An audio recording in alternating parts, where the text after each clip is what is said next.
సికింద్రాబాద్లోని doctor Narayana college of hotel మేనేజ్మెంట్లో 100% job guarantee 966365 365.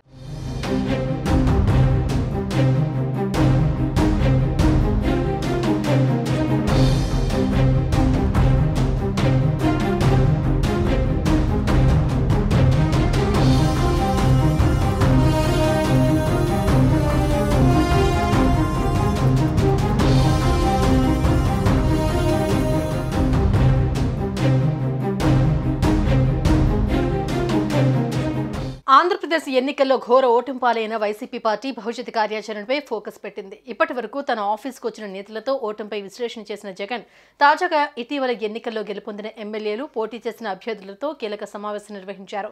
ఈ సమావేశంలో కీలక నిర్ణయం తీసుకున్నట్లు తెలుస్తోంది. త్వరలోనే రాష్ట్ర వ్యాప్తంగా ఓదార్పు యాత్ర చేసే ఆలోచనలో జగన్ ఉన్నట్లు తెలుస్తోంది.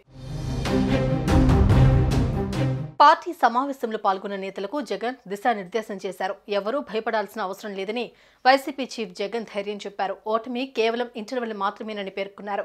శకుని పాచికల మాదిరిగా ఎన్నికల ఫలితాలు వచ్చాయన్నారు. కృష్ణుడు తోడుగా ఉన్నా పాండవులు ఓడిపోయారని గుర్తు చేశారు.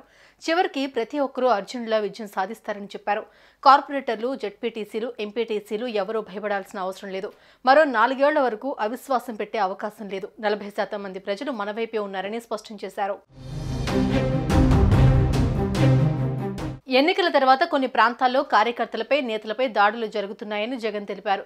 దాడులు జరుగుతున్నాయని అధికారులకు చెప్పినప్పటికీ వాటి గురించి పట్టించుకోవడం లేదన్నారు. మరోవైపు వైసీపీ విస్తృత స్థాయి సమావేశంలో ఆ పార్టీ అధినేత వైఎస్ జగన్ కీలక నిర్ణయం తీసుకున్నారు.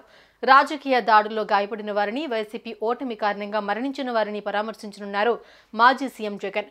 ఈ ఏడాది డిసెంబర్ లేదా జనవరి నుంచి ఆయన మళ్లీ ఓదార్పు యాత్ర చేయనున్నట్టు సమాచారం. ఈ మేరకు పార్టీ వర్గాలు వెల్లడించాయి. నియోజకవర్గాల్లో వారం రోజుల పాటు నేతల పర్యటనలు ఉంటాయన్నారు. ఓటమి ఒక మిరాకిల్ మాదిరుందని, ఇంత మంచి చేసినా ఓటమి పాలవటం నమ్మశక్యంగా లేదన్నారు. మరోవైపు శుక్రవారం నుంచి అసెంబ్లీ సమావేశాలు ఉండటంతో ఆయా అంశాలపై చర్చించారు.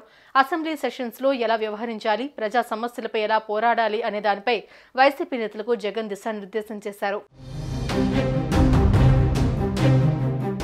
సుమన్ టీవీలో మీ పర్సనల్ అండ్ బిజినెస్ ప్రమోషన్స్ కోసం కింది నెంబర్కి కాంటాక్ట్ చేయండి.